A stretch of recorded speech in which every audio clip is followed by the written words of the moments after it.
Kemudian dilanjutkan dengan materi yang kedua yang akan dibawakan oleh pemateri yang pastinya juga sangat luar biasa sekali.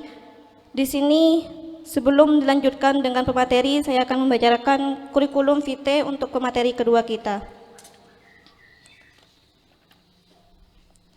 Pemateri kedua dengan nama Muhammad Sofi LC MPD, tempat tanggal lahir Bojonegoro 21 Juli 1986, alamat Jalan Garuda RT 2 RW 3 Rawan Besuki Situbondo. Nomor telepon 082 331 409 781.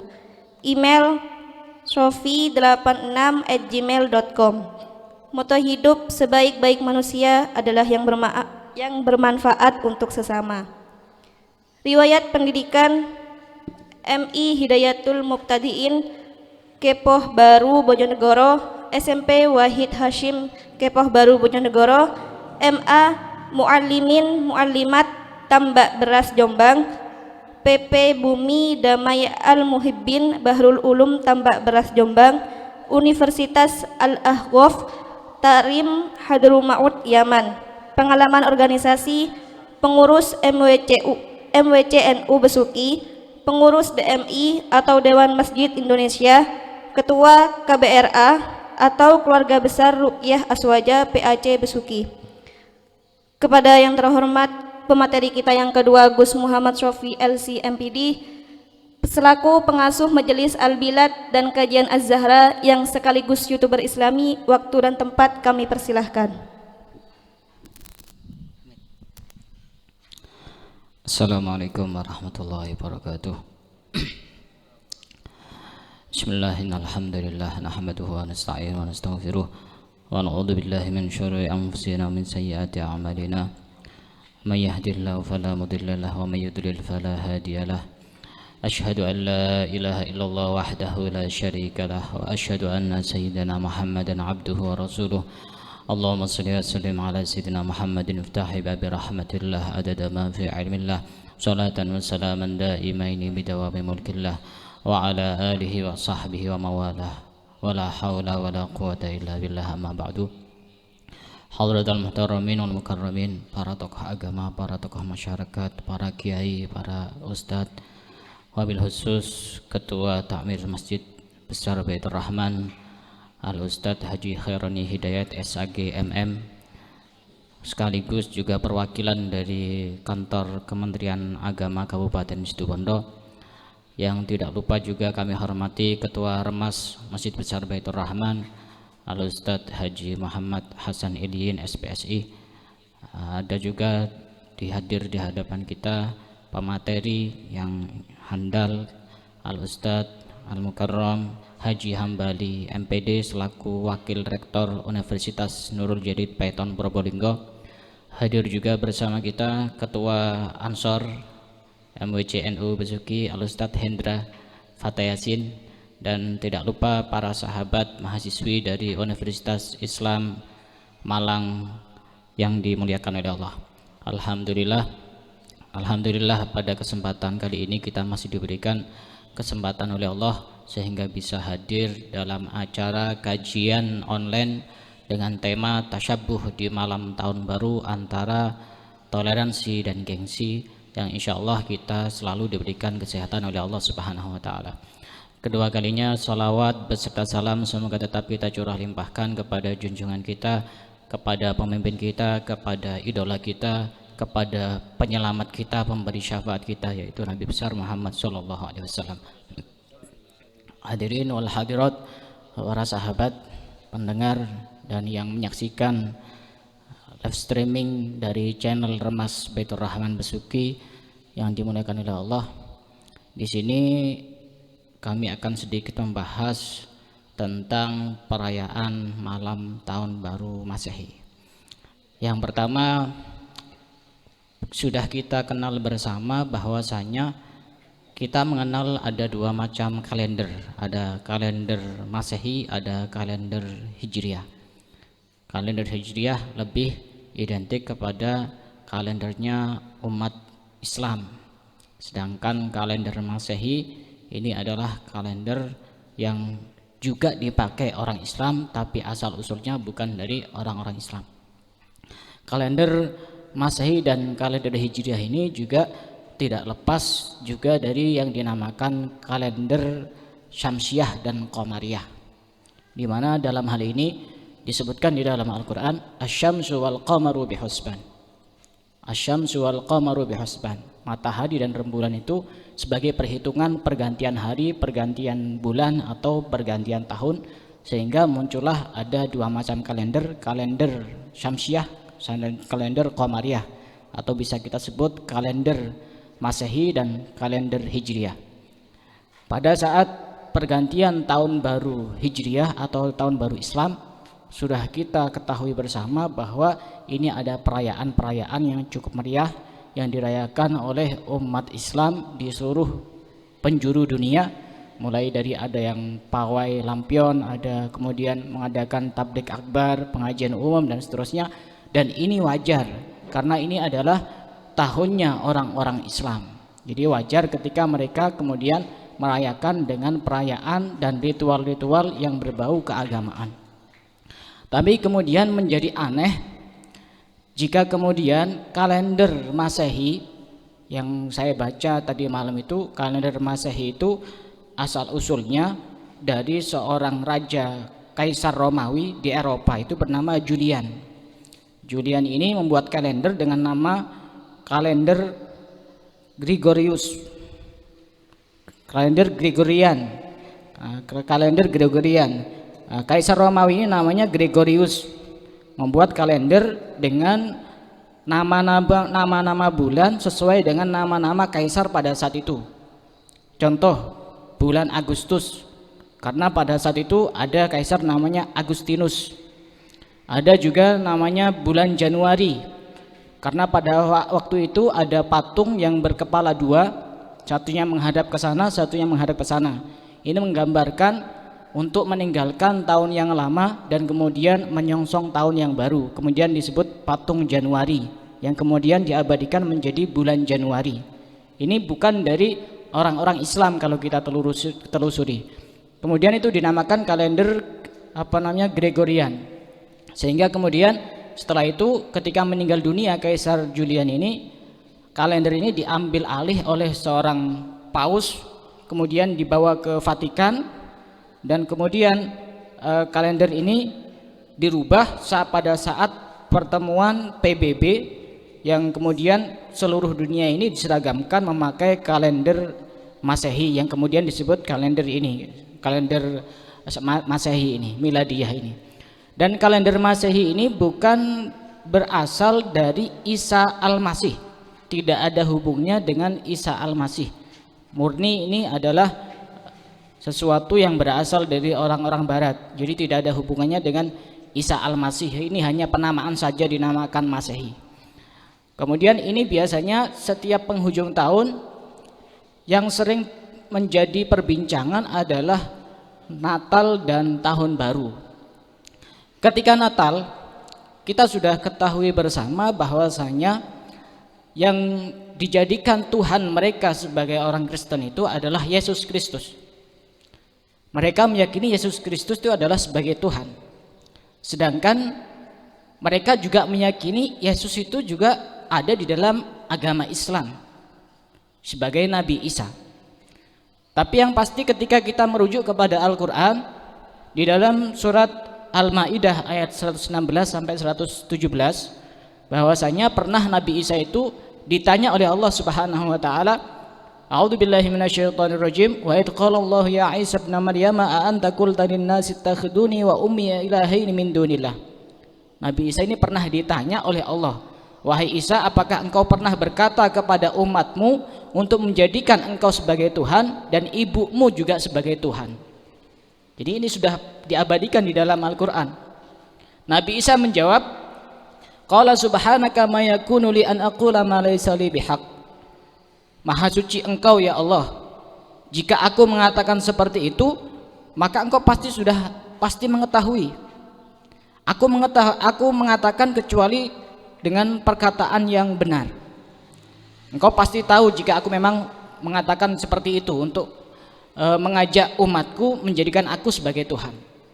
Dan sebagian mereka beralasan kenapa Nabi Isa dijadikan sebagai Tuhan, karena Nabi Isa tidak terlahir tanpa mempunyai seorang ayah. Tapi ini bisa dipatahkan, kalau gara-gara tidak punya ayah, maka sebenarnya yang lebih pantas untuk menjadi Tuhan bukan Nabi Isa, tapi Nabi Adam. Kenapa? Karena Nabi Adam terlahir tanpa punya ayah dan tanpa punya ibu. Ketika memang alasannya ini. Tapi Nabi Isa ini di dalam Al-Quran sudah menjawab dengan begitu sangat jujur, ma qultu lahum illa ma amartani bihi ani abdullaha rabbi wa rabbakum. Aku tidak mengatakan kecuali aku perintahkan mereka untuk menyembah Allah rabbi wa rabbukum, rabbi wa rabbakum, Tuhanku dan Tuhan kalian. Ini pengakuan dari Nabi Isa yang diabadikan di dalam Al-Quran. Jadi tidak tepat ketika misalnya mereka meyakini Nabi Isa tapi kemudian tidak meyakini Al-Quran, karena Nabi Isa sendiri mengakui bahwa beliau adalah utusan Allah, bukan sebagai Tuhan. Tuhannya Nabi Isa adalah Allah Subhanahu wa Ta'ala, sebagaimana Tuhan umatnya Nabi Isa juga Allah Subhanahu wa Ta'ala. Kemudian pada saat pergantian tahun baru, ada juga ketika terkait dengan Nabi Isa ini juga ada pemahaman yang tidak tepat. Ketika mereka misalnya meyakini bahwa Nabi Isa itu disalib, ini juga disanggah di dalam Al-Quran. Nabi Isa tidak pernah disalib dan tidak pernah dibunuh. Nabi Isa masih hidup sampai sekarang. Di dalam Al-Quran disebutkan surat An-Nisa ayat 157, wa ma qataluhu wa ma salabuhu walakin syubbiha lahum. Mereka tidak membunuh Nabi Isa dan mereka tidak menyalib Nabi Isa, akan tetapi yang disalib adalah orang yang menyerupai dengan Nabi Isa. Ini adalah komentar dari Al-Quran, kitab suci kita semuanya. Jadi ketika kita misalkan meyakini tentang Nabi Isa adalah Tuhannya orang Kristen, maka ini juga tidak tepat karena tidak sesuai dengan ayat-ayat di dalam Al-Quran. Kemudian para sahabat yang dimuliakan oleh Allah, pada pergantian tahun baru Masehi seperti ini, sebenarnya ada pertanyaan yang penting yang perlu untuk kita jawab. Ketika kita merayakan tahun baru Masehi, sebenarnya siapa yang kita contoh? Ini pertanyaan penting yang harus kita jawab masing-masing. Siapa yang kita contoh? Ini pertama. Kemudian ritual apa, kegiatan apa yang kita lakukan pada malam tahun baru Masehi? Ini perlu kita planning dan kita rencanakan. Ketika ini sudah terjawab semua, maka akan terjawab jawaban-jawaban dari apa yang akan kita lakukan pada malam tahun baru Masehi. Yang pertama adalah kita perlu untuk merenungkan satu hadis yang diriwayatkan oleh Imam At-Tirmidzi, bahwasanya Rasulullah SAW bersabda, la takunu imma'ah, jangan kalian menjadi orang yang setengah-setengah. Setengah-setengah itu tidak punya prinsip. Ke utara ikut ke utara, ke selatan ikut ke selatan. Di dalam hadis ini disebutkan, in ahsanan nas ahsanna, jika mereka berbuat baik kami juga berbuat baik. Wa in dhalamu dhalamna, jika mereka berbuat dolim kita juga berbuat dolim. Itu namanya imma'ah. Versi hadisnya itu orang yang tidak punya pendirian, orang yang tidak punya prinsip, prinsipnya setengah-setengah. Ketika kita menghadapi tahun baru, maka kita harus jangan sampai menjadi la takunu imma'ah, jangan menjadi orang yang tidak berprinsip. Kita mau merayakan ikut siapa dulu, dasarnya apa, dalilnya apa, sehingga kita tidak gampang terombang-ambing oleh ombak yang bisa membahayakan kita. Kalau kata Kiai Haji Abdul Wahab Hasbullah, salah satu pendiri Nahdlatul Ulama, beliau itu sering berpesan kepada santri-santrinya bahwasanya santri itu jadilah seperti ikan di laut. Ikan di laut itu lautnya asin tapi ikannya tetap tawar, tidak terpengaruh oleh lingkungan, dia kokoh pendiriannya, prinsipnya sangat kuat dan tidak mudah terombang-ambing oleh apapun di sekitar dia. La takunu imma'ah, ini yang perlu untuk kita pegang menghadapi tahun baru. Jangan menjadi orang yang pelin-pelan, separuh-separuh, tidak punya prinsip. Prinsipnya gampang dipatahkan oleh lingkungan sekitarnya. Ini yang pertama harus kita pegang. Yang kedua, kita perlu untuk merenungkan satu hadis yang disabdakan oleh Rasulullah, innamal a'malu bi khawatimiha. Sesungguhnya setiap amal itu dilihat dari penutupnya. Ketika penutupnya itu adalah penutup yang baik, maka oleh Allah dianggap bahwa setahun itu adalah menjadi tahun yang baik. Bagaimana cara kita menutup tahun ini dengan penutup yang baik? Itu disesuaikan dengan apa yang akan kita lakukan pada saat itu. Karenanya para ulama juga menjelaskan bahwasanya untuk kita bisa mati dalam keadaan husnul khotimah itu kita butuh untuk latihan. Bukan gampang bisa mati husnul khotimah, itu butuh latihan. Sebagaimana disebutkan oleh Al-Imam Al-Ghazali di dalam salah satu kitabnya, bahwasanya beliau menjelaskan untuk bisa mati husnul khotimah itu latihannya ada latihan harian, ada latihan mingguan, ada latihan bulanan, ada latihan tahunan. Bagaimana cara latihan harian? Menutup hari itu adalah sebelum kita tidur. Karenanya sebelum tidur kita bisa menutup hari itu dengan misalkan membaca bacaan-bacaan yang baik. Misalkan sebelum tidur membaca doa sebelum tidur, atau sebelum tidur diawali dengan membaca Al-Quran, membaca sholawat, berzikir dan lain sebagainya, sehingga kita bisa menutup hari itu dengan penutup yang baik. Latihan husnul khotimah harian. Bagaimana mingguan? Ya di akhir pekan kita melaksanakan hal-hal yang baik. Semisal pada hari Jumat disebutkan dalam beberapa keterangan bahwasanya hari Jumat itu harus beda dengan hari yang lain, apalagi kita sebagai orang Islam. Jangan sampai persentase kebaikan dan ibadah kita di hari Jumat justru lebih menurun dibanding hari-hari yang lain.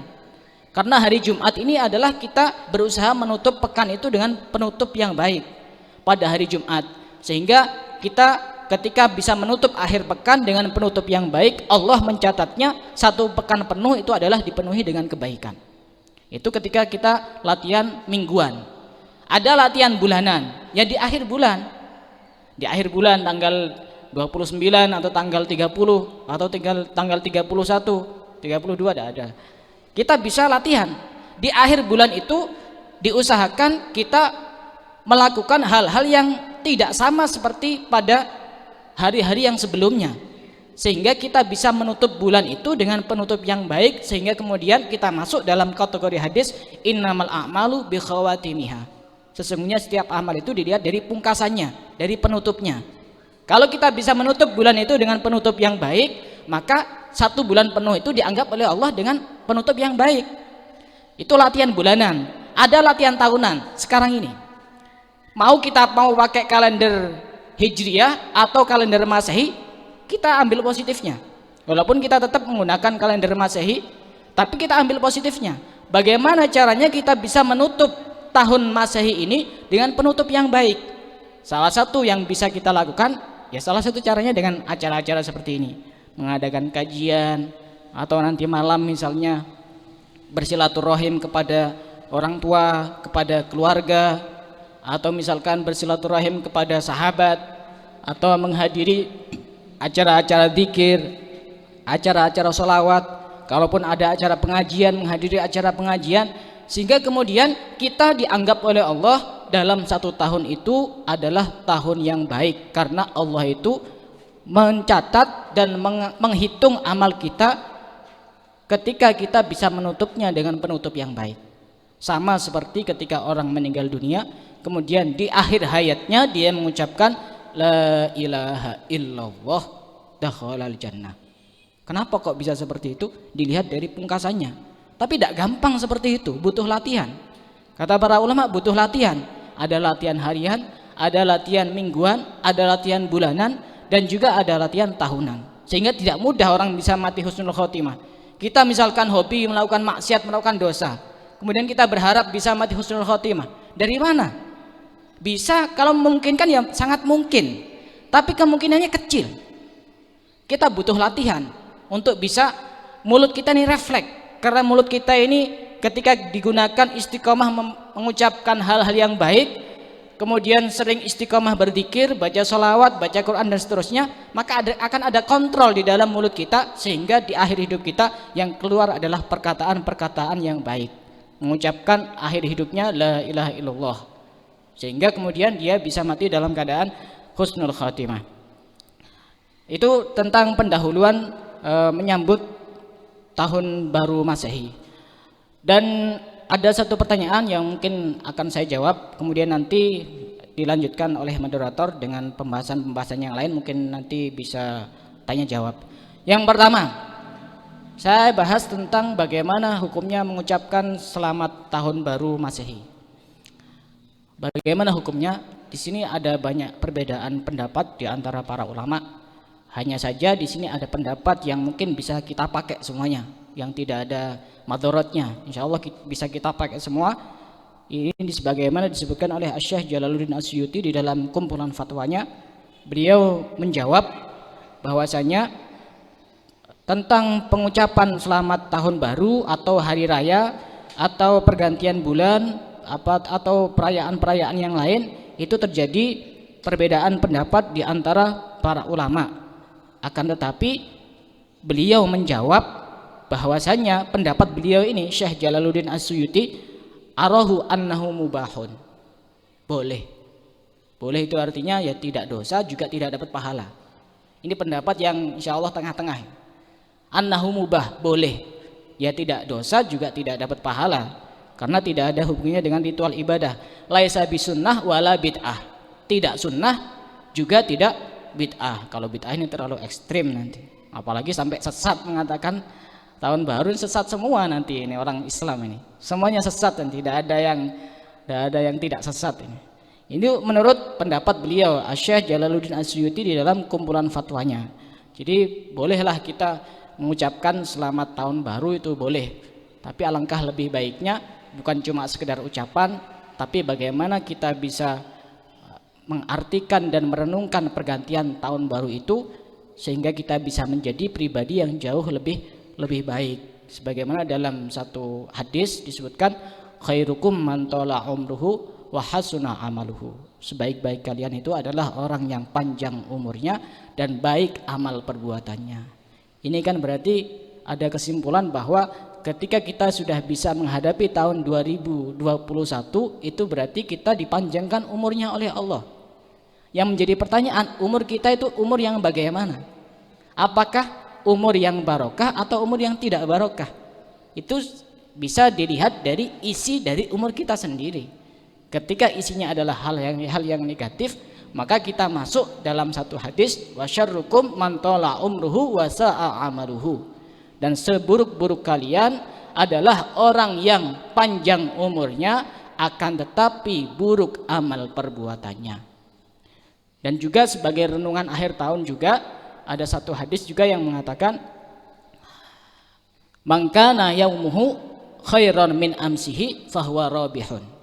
Barang siapa yang hari ini lebih baik daripada hari kemarin, atau tahun ini lebih baik daripada tahun kemarin, fahuwa rabihun, maka dia termasuk orang yang beruntung. Wa man kana yaumuhu misla amsihi fahuwa maghbunun. Barang siapa yang hari ini sama seperti hari kemarin, tidak ada peningkatan, tidak ada perubahan, yang suka membicarakan kejelekan orang lain sama, yang suka gosip sama, yang suka ghibah sama, yang suka buruk sangka sama, yang suka menyimpan kebencian sama, fahuwa maghbun, maka dia termasuk orang yang tertipu. Dan ada yang jauh lebih buruk, tingkatan ketiga, wa man kana yaumuhu syarran min amsihi fahuwa mal'un. Barang siapa yang hari ini lebih buruk daripada hari kemarin, bulan ini lebih buruk daripada bulan kemarin, tahun ini lebih buruk daripada tahun kemarin, fahuwa mal'un, maka dia termasuk orang yang terlaknat di hadapan Allah Subhanahu wa taala. Bukan hanya iblis, tapi orang yang tidak bisa merubah dirinya, tidak bisa merubah kata-katanya, tidak bisa merubah akhlaknya, tidak bisa merubah perilakunya, maka orang tersebut juga termasuk orang yang terlaknat oleh Allah, juga termasuk jenis orang yang terlaknat oleh Allah, sebagaimana dikatakan dalam sebuah hadis, qati'ur rahim mal'unun walau mata fi jawfil ka'bah.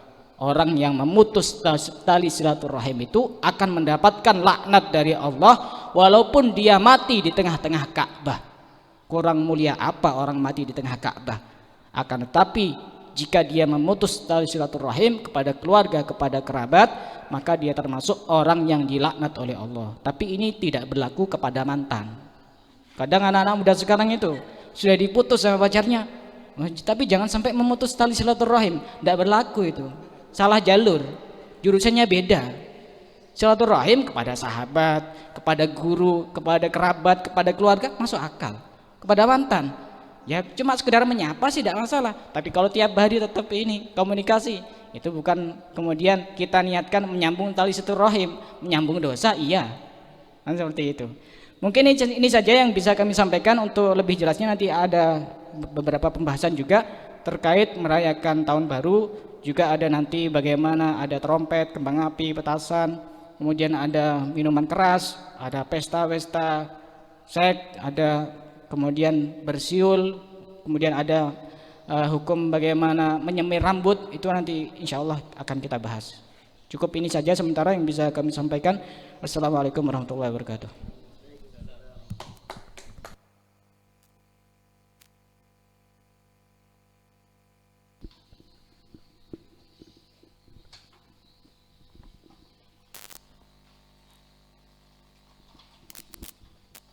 Baik, terima kasih saya sampaikan.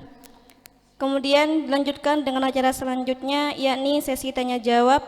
Saya beri kesempatan kepada 3 orang terlebih dahulu. Silakan yang mau bertanya, sebutkan nama dan dari mana asalnya.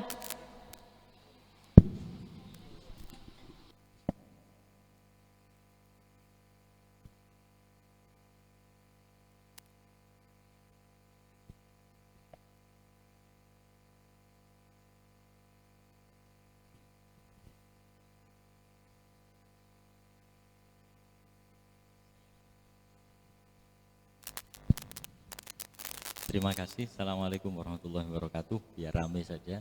Sebetulnya pertanyaan saya sudah saya tulis di live chat di channel YouTube Termas Baitur Rahman. Tidak boleh ima'ah pertama pada Gus Sofi. Tapi bagaimana seandainya kemudian merayakan tahun baru yang notabene itu adalah made in Gregorius tadi itu, tapi dirayakan dengan bentuk-bentuk ibadah kayak sholawatan, istighosah, tetapi itu merayakan tahun baru agama lain gitu. Ini mungkin apa malaikat nggak bingung ya?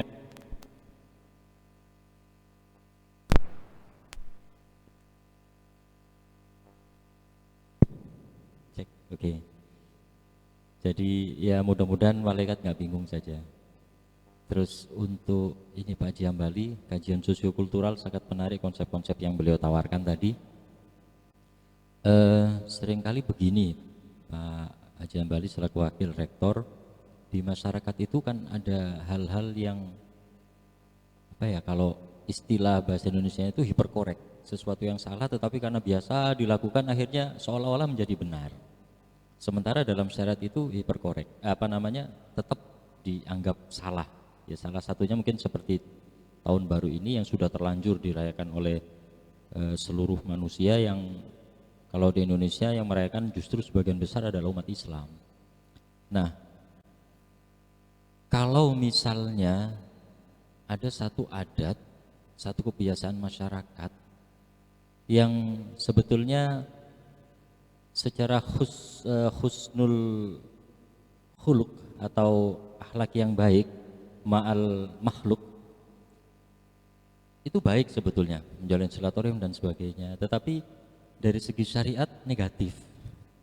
Itu yang harus dilakukan apa begitu. Terima kasih. Sementara itu, assalamualaikum warahmatullahi wabarakatuh.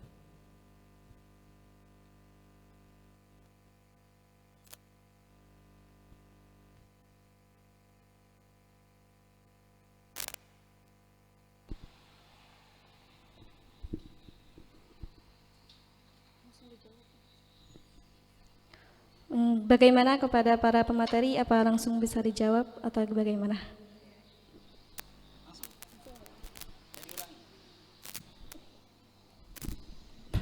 Bismillahirrahmanirrahim. Pertanyaan pertama, ini sebenarnya sudah berputar-putar di otak saya tadi malam pertanyaan itu. Cuma sengaja tidak saya keluarkan sekarang.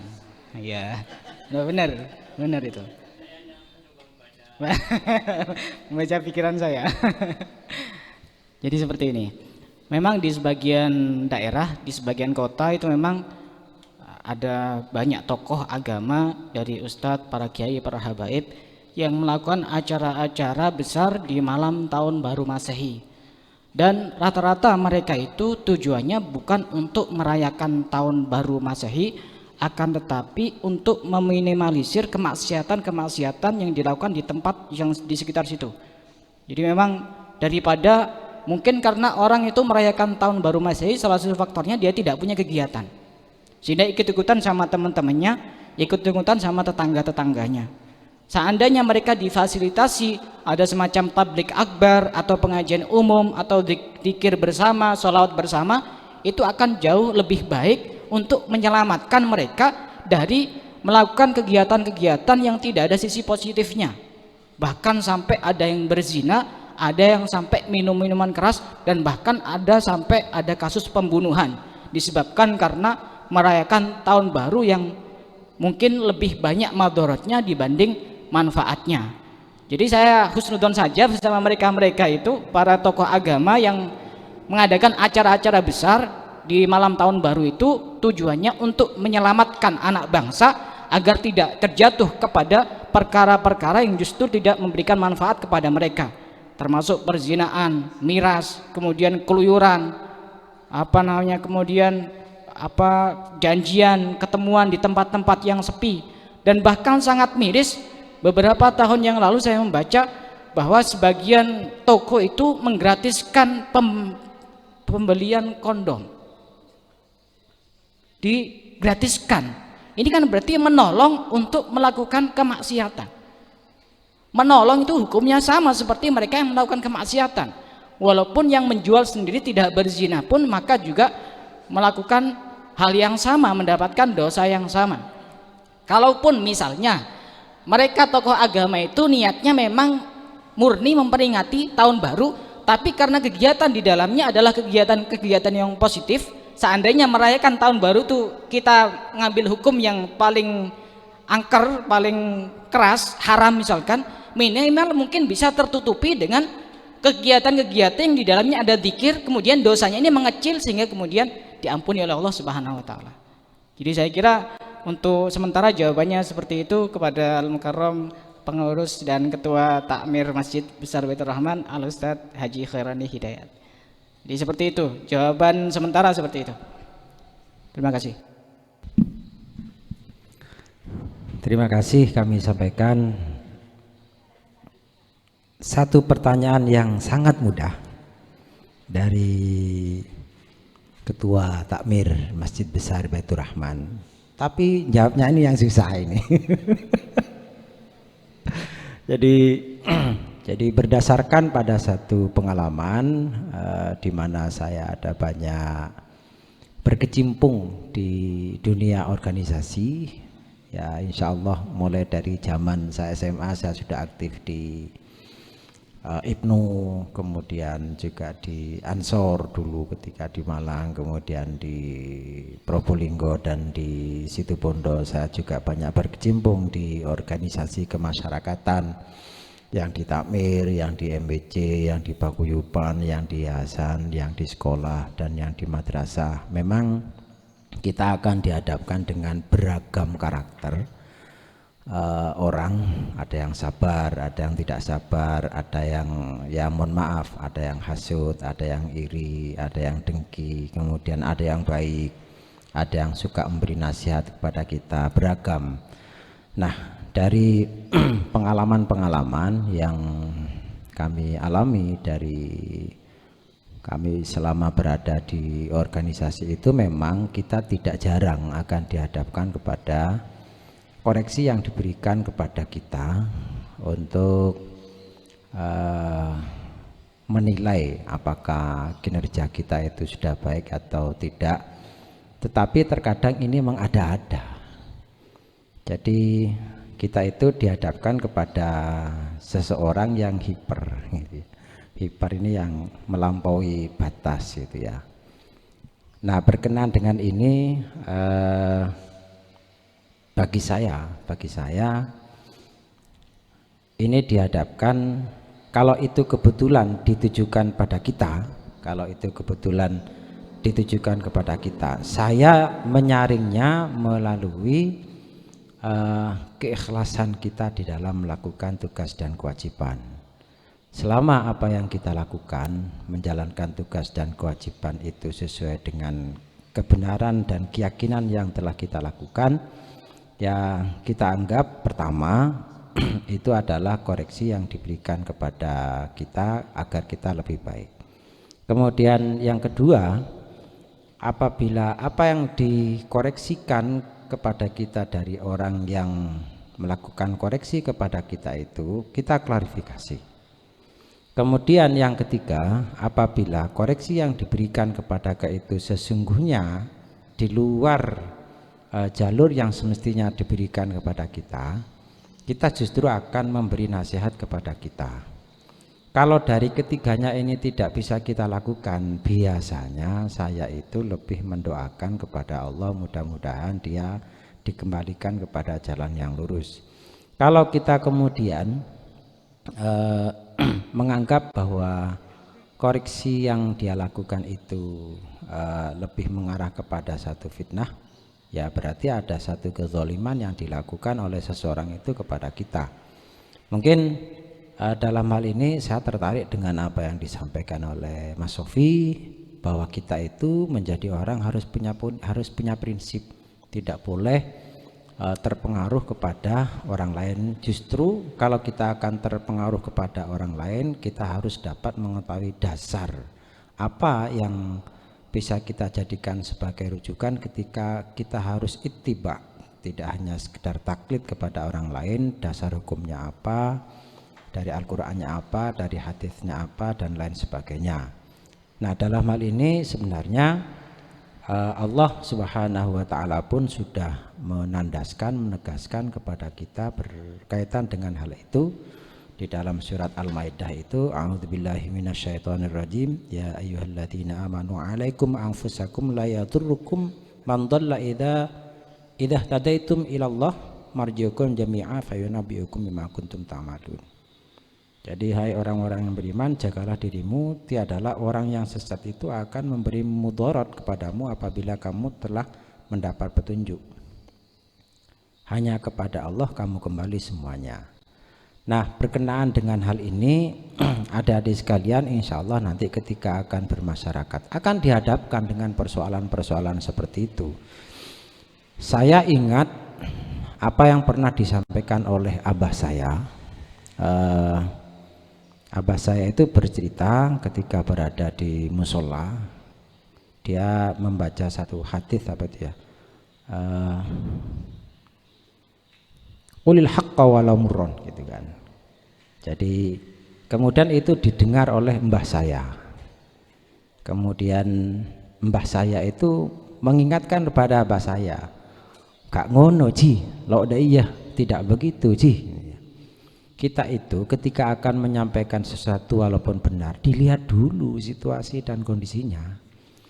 Ketika kita akan memberi nasihat kepada orang itu, kita lihat terlebih dahulu dia dalam keadaan sadar, tidak marah, moodnya apa, tidak bad mood, tidak dalam keadaan yang apa, gelisah, resah dan lain sebagainya. Kira-kira dia mau menerima apa enggak? Kalau kira-kira kita akan memberi nasihat kepada orang itu, diprediksi oleh kita itu dapat menerima, berikanlah. Kalau tidak, ya sudah, diam saja. Terus apakah hanya sebatas diam? Tidak, kita doakan kepada Allah. Saya juga pernah mendengar dawuh dari almarhum Kiai Haji Abdul Haq Zaini. Gimana kalau kita dihadapkan kepada manusia seperti wong guweng ya itu loh, saya nganwan mancon mancon aja min. Jadi ya gitu kan, kesukaannya ya di situ terus gitu ya. Ya susah, mau dikasih roti nggak mungkin ada di situ. Ya maunya di situ terus gitu ya. Apakah kita akan memperbaiki dia itu dengan cara yang bisa kita miliki? Beliau itu menyampaikan begini, pertama doakanlah kepada Allah, mudah-mudahan dia itu bisa berubah. Jadi dalam hal ini ketika kita memiliki satu metode, kita memiliki satu cara untuk dapat menyikapi sikap yang ditunjukkan pada orang lain kepada kita, jangan gegabah untuk dapat menyikapi, hendaklah kita sikapi dengan sabar, tidak berargumentasi yang dapat menimbulkan kemarahan dia, justru akan berdampak kepada satu perselisihan dan perpecahan di antara kita. Memang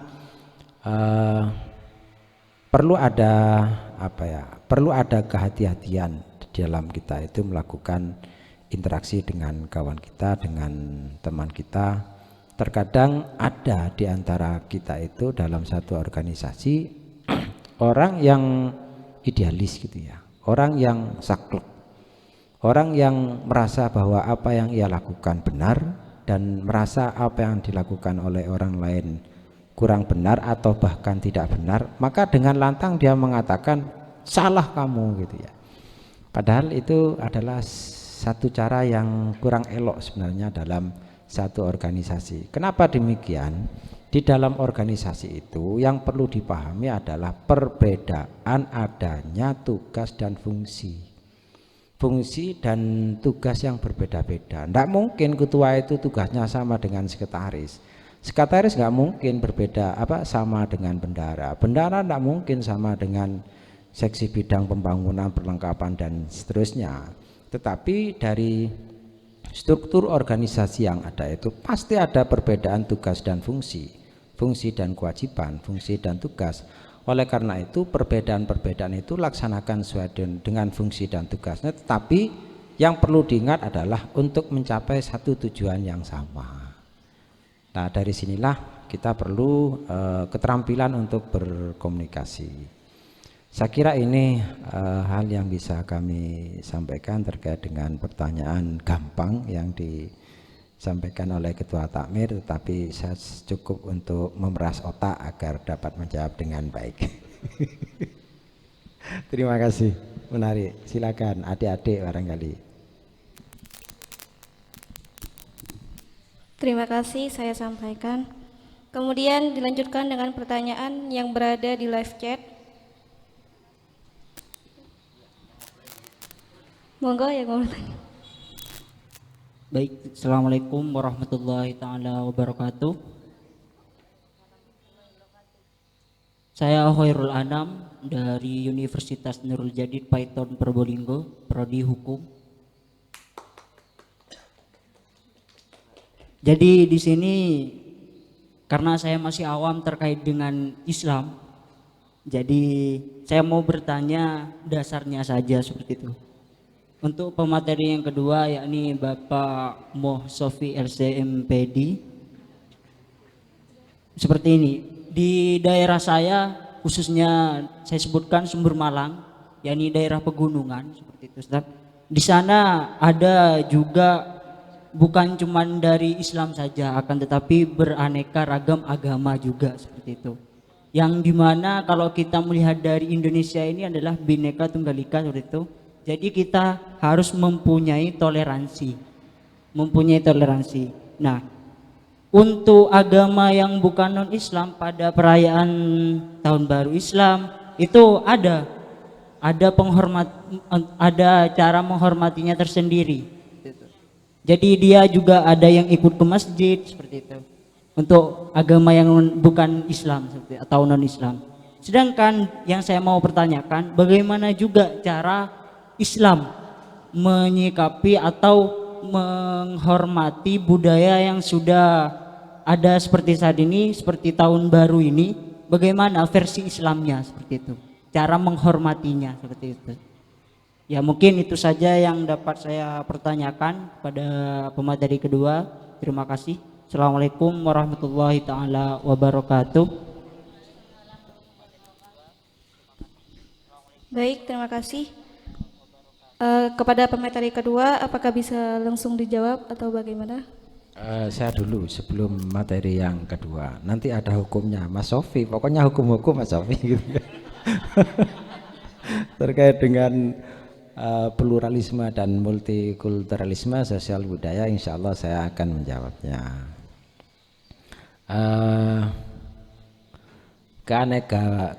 Keanekaragaman budaya itu harus dipahami dengan baik,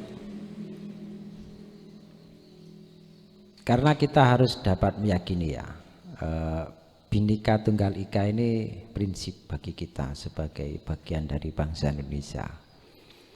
Perbedaan agama ya, perbedaan ras, perbedaan suku, Indonesia ini, kalau saya memahami ya, Indonesia ini sebenarnya surganya dunia. Semuanya serba ada. Kemudian ada banyak negara-negara itu yang hasad iri dengki kepada Indonesia. Oleh karena itu ada banyak kekuatan yang ingin menghancurkan Indonesia. Saya tidak akan menyebutkan kelompok dan golongan-golongan, tetapi rongrongan untuk dapat memecah belah keutuhan Bhinneka Tunggal Ika di Indonesia itu banyak dilakukan oleh negara-negara dan kelompok-kelompok. Nah, terkait dengan pertanyaan sampean, terima kasih hadir mahasiswa Unuja ini. Ini mengutip dari dosen saya, Profesor Dr. Haji Maskuri ya. Dosen saya itu menyampaikan begini Mas, kita harus meyakini adanya Tuhan dalam agama. Ya, dalam agama kita Allah, Zat yang Maha Tunggal, yang menciptakan, yang berkuasa di alam saat ini dan di alam akhirat. Kemudian kita juga harus meyakini adanya agama lain selain yang kita yakini. Ada kan? Dan kita yakin. Ada enggak di antara kita itu, di saudara kita? Ya kalau kebetulan di tetangga sini semuanya agamanya Islam. Tapi kok justru menarik, saya baru mendengar di Sumber Malang itu ada keberagaman dalam beragama. Ya intinya menjaga kerukunan, saling menghormati dan saling menghargai dengan tidak saling mengganggu. Sebenarnya dalam hal ini di dalam Islam sendiri sudah banyak ajaran yang disampaikan kepada kita dalam kata bagaimana kita tidak mengganggu. Dengan perbuatan baik pun kalau itu justru mengganggu kepada yang lain, ini tidak boleh. Semisal gitu ya, di musola ini kita baca Al-Quran baik-baik, tapi ada orang sholat fardu wajib, kita harus lirihkan bacaan sholat kita, bacaan Al-Quran kita, karena kalau itu dapat mengganggu itu tidak boleh. Kemudian pemahaman semacam ini yang perlu kita yang perlu kita pahami, yang perlu kita mengerti dan kita implementasikan dengan baik di tengah-tengah kehidupan masyarakat. Contoh begini, ini semua lagi-lagi berdasarkan satu pengalaman. Saya awal menjadi kepala madrasah aliyah di pesisir, ngerti sendiri kan, sampean gunung sampai pesisir. Ketika berlangsung proses pembelajaran itu, mohon maaf, orang pesisir itu Andi Gebay Mantoh otabat Andi Gebay Mantoh nyetel musik kan durung jedur jendur dangdut sedang terjadi proses pembelajaran. Bagaimana kita akan menginformasikan kepada mereka jangan keras-keras membunyikan sound system itu karena kita sedang belajar. Ya tidak mungkin saat itu kita laksanakan. Apa strategi dan metode yang saya lakukan? Saya mengadakan beberapa kali acara nonton bareng gitu ya. Saya carikan video-video Sunan Kalijogo, kemudian Wali Songo dan seterusnya. Di situ, di sela-sela itu saya memohon kepada masyarakat yang hadir, Dan kula minta tolong menabi keresahan pada proses pembelajaran. Dan kula tak larang panjenengan nyetel sound system dengan di rumah sampean, tapi jangan keras-keras. Biasanya pembelajaran itu berlangsung antara jam 7:30 sampai dengan jam 1. Minta tolong kerjasamanya. Itu saya sampaikan. Alhamdulillah sekarang nggak ada. Nah itu ini kan pemahaman seperti ini perlu disampaikan kepada masyarakat kita. Sampean sebagai mahasiswa Unja harus jadi agen, harus menjadi agen kepada saudara sendiri, kepada persuasif saja, satu itu nanti akan menjalar dari mulut ke mulut. Jadi dalam hal ini adalah penting bagi kita untuk saling menghormati, saling menghargai dengan tidak saling mengganggu. Prinsipnya itu saja. Nah, terkait dengan bagaimana cara dalam Islam, biar Ustadz Sofi nanti yang menjawab. Terima kasih.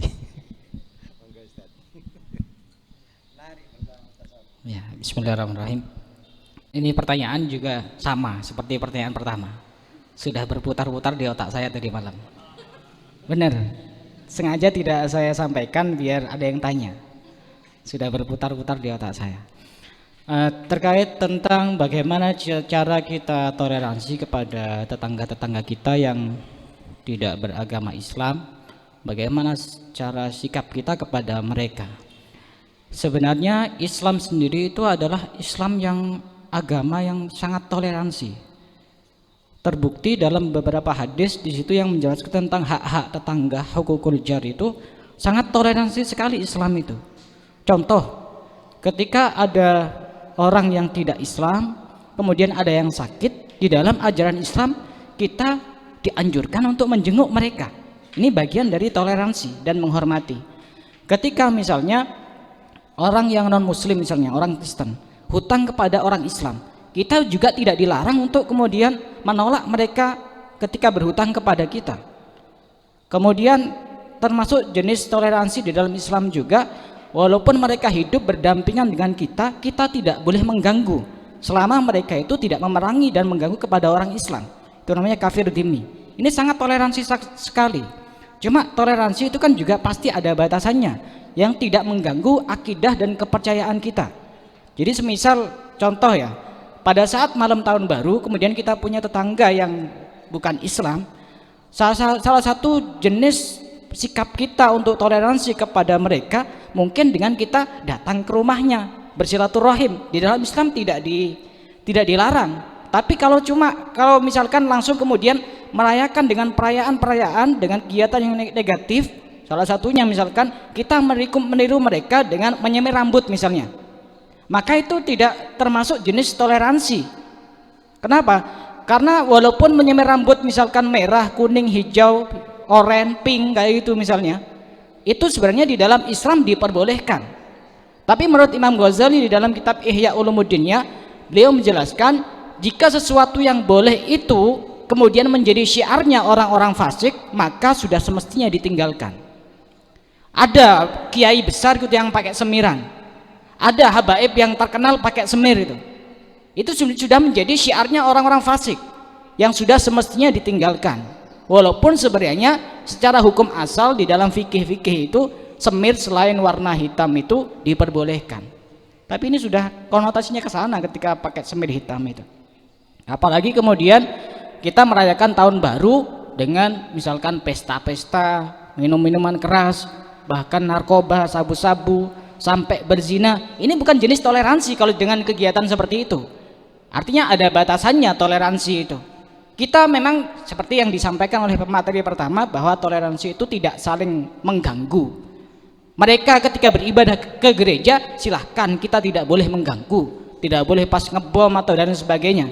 Kita silahkan. Mereka juga ketika melihat orang Islam beribadah di masjid tidak mengganggu. Itu sudah jenis toleransi itu yang sangat baik, yang sudah diajarkan di dalam agama Islam. Apalagi sampai di dalam malam tahun baru yang semestinya itu pergantiannya di atas jam 12, ketika kita mengaku sebagai orang Islam, pada saat jam-jam seperti itu Allah itu memanggil hamba-hambanya, mana yang beristighfar, mana yang menangis, mana yang minta ampun kepada saya, Mana yang berdoa kepada saya?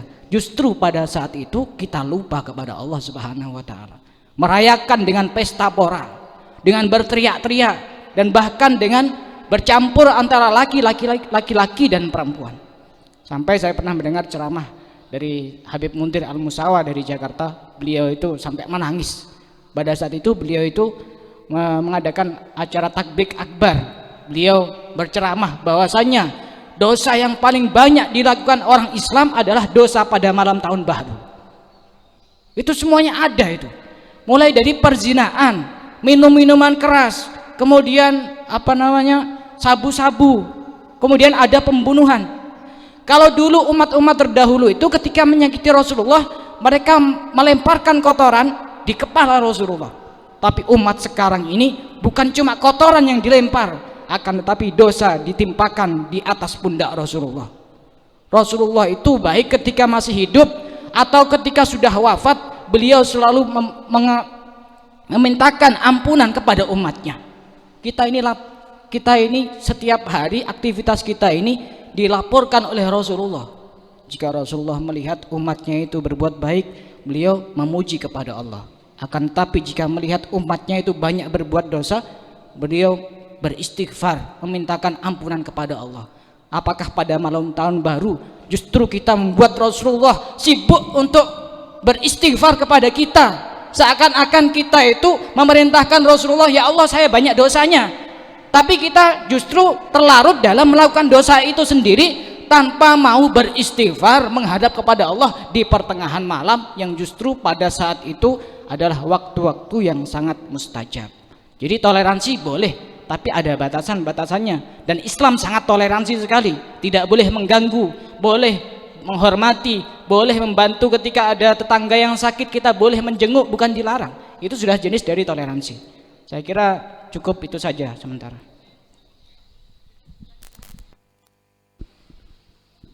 Baik, terima kasih kepada para pemateri. Kemudian di sini ada pertanyaan dari live streaming di YouTube yang sudah kami pilah. Yang pertama, bagaimana asal-usul meniup terompet saat malam tahun baru, dan apakah kita seorang muslim masuk dalam hadis man tasyabbah biqaumin apabila ikut meniup trompet di saat tahun baru? Waktu dan tempat kami sudah.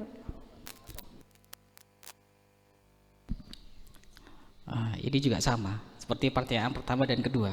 Sengaja tidak saya sampaikan biar ada memancing pertanyaan. Tentang asal usul, saya tidak tahu ini asal usulnya dari mana. Tentang meniup trompet ini asal usulnya dari mana? Apakah dari orang Islam atau justru berasal dari orang di luar Islam? Ini sebenarnya bagi saya pribadi tidak penting apakah ini berasal dari Islam atau berasal bukan dari Islam. Yang paling terpenting yang kita tiru siapa untuk niup trompet? Malaikat Israfil. Masya Allah, nanti takut kita berteman dengan malaikat Israel nanti.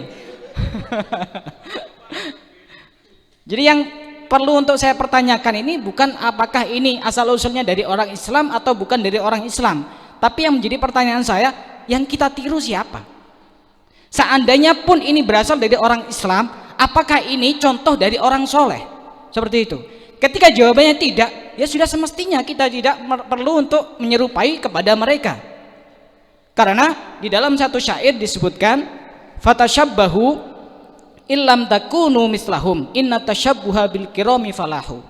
Maka serupailah mereka dalam segi tindak tanduknya, dalam segi cara berpakaiannya, karena sesungguhnya inna tasyabbaha bil kirami falahu, karena sesungguhnya menyerupai dengan orang-orang yang kiram, orang-orang yang mulia itu adalah sebuah keberuntungan.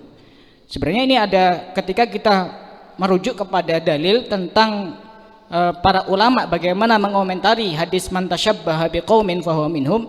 Di sini ada beberapa dalil, salah satunya di dalam kitab Faidul Qadir Syarah Al-Jami'us Shaghir yang dikarang oleh Imam Al-Munawi, bahwasanya yang dimaksud menyerupai satu kaum itu adalah tazayya dohiruhu bizayyihim. Kita berhias dohir kita sama seperti pakaian mereka, atau akhlak kita sama seperti akhlak mereka, pakaian kita sama, perilaku kita sama, maka hal yang seperti itu bisa dikategorikan kita sama seperti mereka, sama seperti mereka. Tapi ketika yang kita tiru adalah orang-orang soleh, padahal di dalam Islam ini kan sudah jelas, laqad kana lakum fi rasulillahi uswatun hasanah. Uswah, suri tauladan yang paling baik adalah Rasulullah. Ketika Rasulullah sudah tidak ada al ulama warasatul anbiya. Para ulama adalah pewaris para nabi.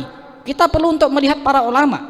Apakah ada para ulama yang menjadi uswah ketika kemudian mereka pada tahun baru Masehi mereka meniup trompet.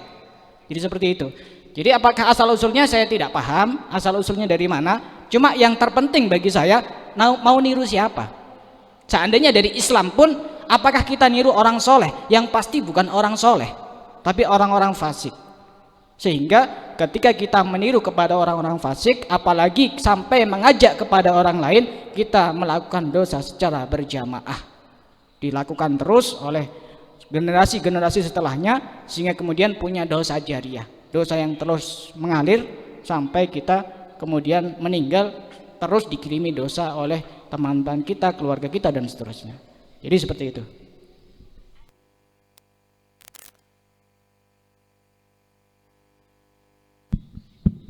Terima kasih kami sampaikan atas pertanyaan. Ini bertanya tentang sejarah, kapan trompet itu pertama kali ditiup.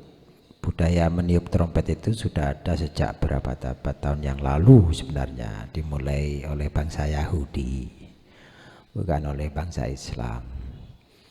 Bangsa Yahudi itu sudah lama menggunakan trompet untuk mengumpulkan orang sebenarnya, terutama untuk beribadah di sinagoga, tempat ibadah mereka. Tembok digentos-gentos atau dikotop-kotop itu di situ. Selain itu mereka juga menggunakan trompet untuk menandai pergantian tahun. Nah, sejarah mencatat budaya meniup trompet dilakukan menyambut tahun baru Yahudi yang jatuh pada bulan ke-7 pada sistem penanggalan mereka atau bulan Tishri itu. Ya sebenarnya kita sudah paham trompet itu digunakan oleh orang-orang Yahudi untuk menandai adanya pergantian tahun baru. Nah, tasabah dalam hal ini, kalau saya kembalinya tetap kepada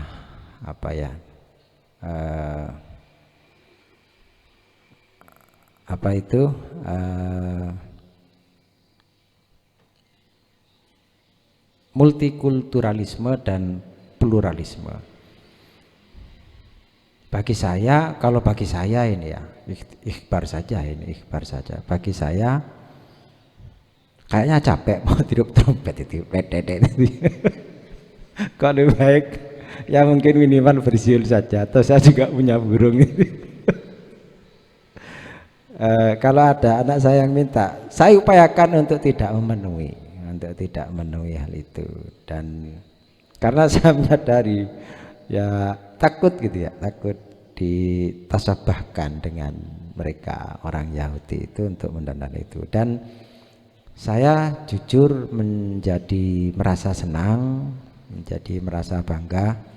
Ini panggung syiar, panggung dakwah. Kan yang datang hanya bisa dihitung 1, 2, 3, 7, kemudian 5, 12 tambah 3, 15 orang, tambah 5, 20 orang. Tapi ini mendunia ini. Kenapa? Ya karena ini ada di YouTube.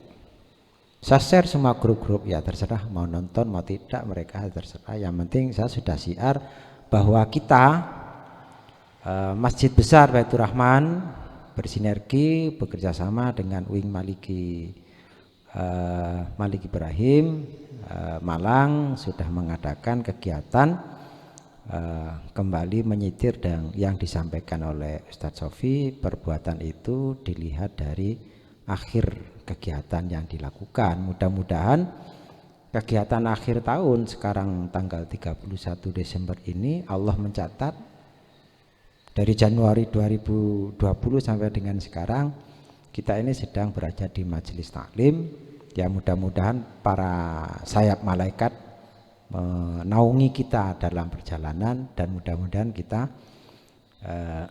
dicatat memiliki amal ibadah selama 1 tahun dan dimasukkan pada golongan orang yang beruntung dan masuk surga. Amin. Dan mudah-mudahan ini bisa dilanjutkan pada kegiatan-kegiatan yang lain, tidak hanya sebatas di penutup akhir tahun. Jadi dalam hal ini terkait dengan trompet itu, ketika bangsa Romawi berkuasa atas bangsa Yahudi, mereka menggunakan kalender Julian yang kemudian berubah menjadi kalender Masehi atau kalender Gregorian seperti yang disampaikan oleh Mas Sofi itu, dan mereka pun tetap meniup trompet pada malam pergantian tahun. Mereka menyebutnya sebagai sebagai shofar, serunai gitu ya, alat musik yang jika ditiup bunyi serupa dengan trompet kertas di Indonesia. Serunai sebenarnya. Jadi trompet justru yang dibikin oleh kita sendiri. Ya tasabahnya biar Mas Sofi lah yang menjelaskan itu. Saya takut kalau sudah berkaitan dengan masalah halal haram itu. Saya khawatir mengatakan halal kemudian haram, saya dituntut di akhirat. Mengatakan haram ternyata halal, takut saya.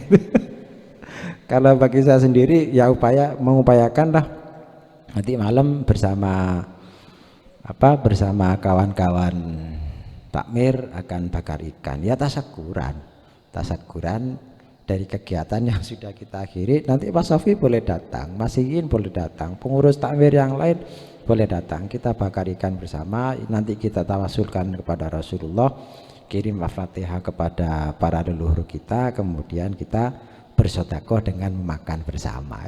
Diartikan sedekah saja nanti. Anak nasi beras niat sedekah dihilirkan kepada bapak ibu kami yang sudah meninggal. Ada yang sedekah kerupuk, ya kirim sedekah kerupuk. Sedekah ikan, ya kirim sedekah ikan. Jadi kita akhiri kegiatan di tahun baru ini dengan dengan kegiatan-kegiatan yang baik. Apakah itu boleh? Boleh, mubah. Saya ingat kepada apa yang dijelaskan oleh Gus Baha itu. Kita ngobrol semalaman, ngopi-ngopi, kemudian rokokan, kemudian bakar jagung, bakar ikan. Boleh, boleh. Tetapi itu juga bisa bermakna ibadah. Kenapa? Ya karena kita tidak datang ke diskotik, kita tidak datang ke pelacuran, kita tidak datang ke tempat perjudian, kita tidak datang kepada pesta miras. Kita duduk-duduk di sini hanya sekedar untuk meninggalkan maksiat dengan melakukan hal-hal yang dimubahkan. Jadi yang mubah pun dapat pahala karena kita meninggalkan yang haram. Saya kira demikian. Terima kasih.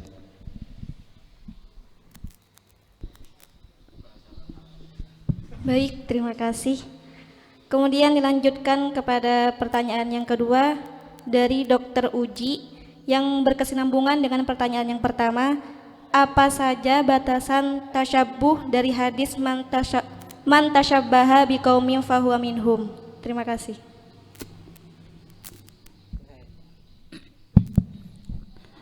Bismillahirrahmanirrahim. Untuk lebih jelasnya ada beberapa pembagian dan perincian terkait dengan tasyabbuh sebagaimana yang dijelaskan di dalam kitab Bughyadul Mustarsyidin, bahwasanya tasyabbuh itu ada 3 model, 3 jenis. Yang pertama, jika niatnya adalah untuk meramaikan syiarnya orang-orang kafir dan ditambahi dengan membenarkan ritual mereka dan membenarkan apa yang mereka lakukan, maka ini hukumnya kafir. Jadi kita membenarkan dengan apa yang mereka yakini plus merayakan.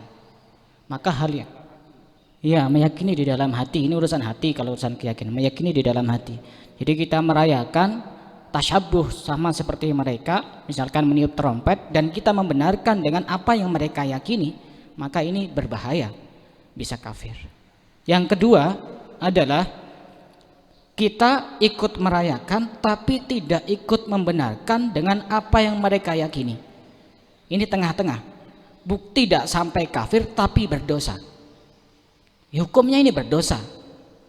Kalau sampai kita tidak membenarkan dengan apa yang mereka yakini, tapi kita ikut merayakan dengan hari raya mereka.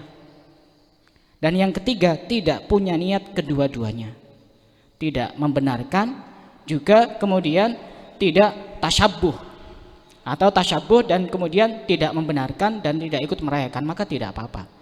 Dan tasyabuh ini yang paling inti adalah ketika ini berkaitan dengan akidah dan ibadah, itu batasannya. Sebagaimana dijelaskan di dalam beberapa kitab hadis yang tadi malam juga saya simak dari beberapa ustadz, salah satunya ada Dr. Ar-Razi Hashim, itu beliau pakar hadis. Beliau menjelaskan tentang batasan-batasan tasyabuh itu apa.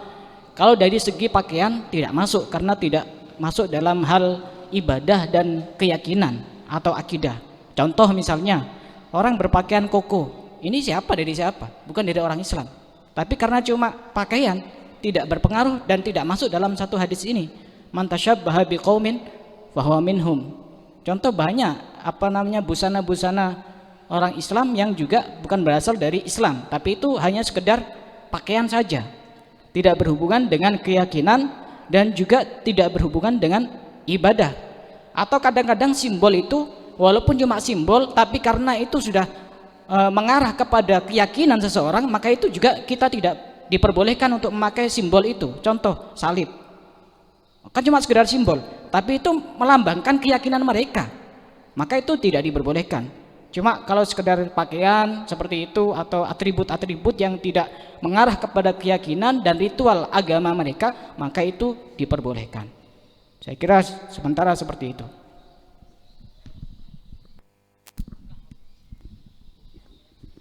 Baik, terima kasih saya sampaikan. Kemudian dilanjutkan kepada pertanyaan yang ketiga dari Muhammad Zahroni.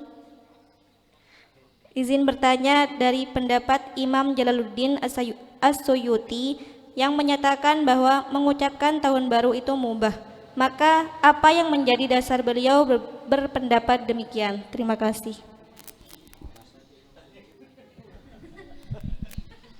Ini saya ditanya apa alasannya kenapa kok beliau berpendapat mubah. Ya karena cuma sekedar mengucapkan saja, tidak lebih dari itu. Mungkin seperti itu ya, saya tidak pernah tanya soalnya kepada beliau itu. Ini yang kita bahas tadi itu cuma sekedar mengucapkan, bukan merayakan ya. Mengucapkan selamat tahun baru. Apa yang berhubungan dengan ibadah, dengan ritual, dengan keyakinan? Kan tahun juga pasti berganti gitu loh. Kita mau atau tidak ya tahun tetap berganti. Besok ya pasti tahun 2021, tidak mungkin 2019, itu pasti berganti. Jadi itu sekedar hanya ucapan semacam kayak basa-basi atau formalitas kayak gitu, tidak lebih dari itu. Jadi saya tidak tahu persis alasannya apa, cuma ini tidak menyangkut terhadap keyakinan dan ritual ibadah, hanya sekedar ucapan saja, seperti itu.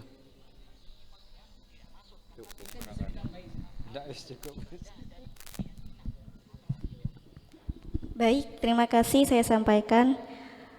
Di sini sudah berada di ujung acara. Dapat saya simpulkan bahwa tasyabuh di malam tahun baru Masehi antara gengsi dan toleransi di sini bisa merayakan asalkan kita tidak mengantarkan kita semua kepada kemaksiatan atau kemudorotan yang ada.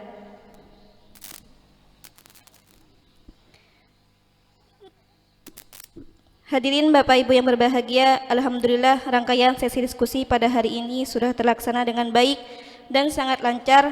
Saya ucapkan terima kasih kepada narasumber kita pada hari ini, Bapak Dr. Andes Haji Hambali MPD dan Gus Muhammad Sofi LC MPD yang sudah berbagi ilmunya kepada kita semuanya. Dan juga terima kasih kepada para audiens yang sudah menyimak dengan antusias diskusi kita pada hari ini. Boleh aplaus untuk Bapak Ibu semuanya. Akhirnya saya Faikus Safanatullah Fikiyah pamit undur diri. Terima kasih atas perhatian Anda semua. Maaf jika ada kata atau tingkah yang kurang berkenan. Kurang lebihnya mohon maaf. Wallahul muwaffiq ila aqwamit thoriq. Wassalamualaikum warahmatullahi wabarakatuh.